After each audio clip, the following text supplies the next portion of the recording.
Box office దగ్గర August 14న భారీ లెవెల్లో ఆడియన్స్ ముందుకు రాబోతున్న Tollywood man of masses junior NTR, Bollywood Greek god Hrithik రోషన్ల క్రేజీ కాంబోలో భారీ హైప్ నడుమ రూపొందుతున్న వాటు సినిమా రిలీజ్ కాబోతూ ఉండగా సినిమాలో టాలీవుడ్ టాప్ స్టార్స్ లో ఒకరైన ఎన్టీఆర్ నటిస్తుండటంతో మేజర్ గా హిందీ సినిమానే అయినా కానీ డబ్ మూవీలానే సినిమాను చూస్తున్నారు. దాంతో డబ్బింగ్ మూవీస్ లో బిగ్గెస్ట్ బిజినెస్ అందుకున్న సినిమాగా ఈ సినిమా నిలవగా స్పై యూనివర్స్ లో ఇప్పటి వరకు వచ్చిన సినిమాలు తెలుగు రాష్ట్రాలలో ఎలాంటి కలెక్షన్లను సాధించాయి, ఇప్పుడు వార్ 2 సినిమా ఎలాంటి కలెక్షన్లతో జోరు చూపెడుతుందన్నది ఆసక్తికరంగా మారింది.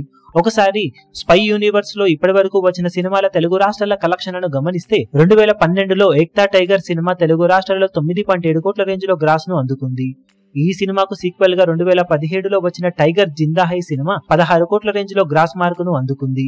ఇక 2019లో వచ్చిన వార్ మూవీ తెలుగులో డబ్ అయి రిలీజ్ అయింది. తెలుగు డబ్ వర్షన్ మొత్తం మీద 4.6 కోట్ల దాకా షేర్ ను సొంతం చేసుకోగా హిందీతో కలిపి మొత్తం మీద 12.85 కోట్ల రేంజ్ లో గ్రాస్ ను సినిమా తెలుగు రాష్ట్రాలలో అందుకుంది.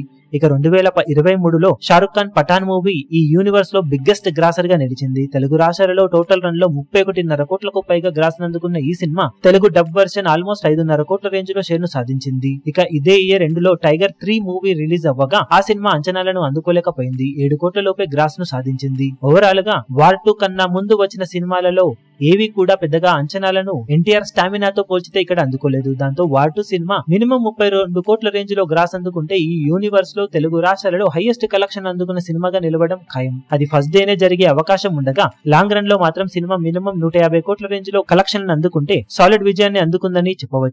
మరి బాక్సాఫీస్ దగ్గర సినిమా తెలుగు రాష్ట్రాలలో ఏ రేంజ్ లో దుమ్ము లేపుతుందో చూడాలి.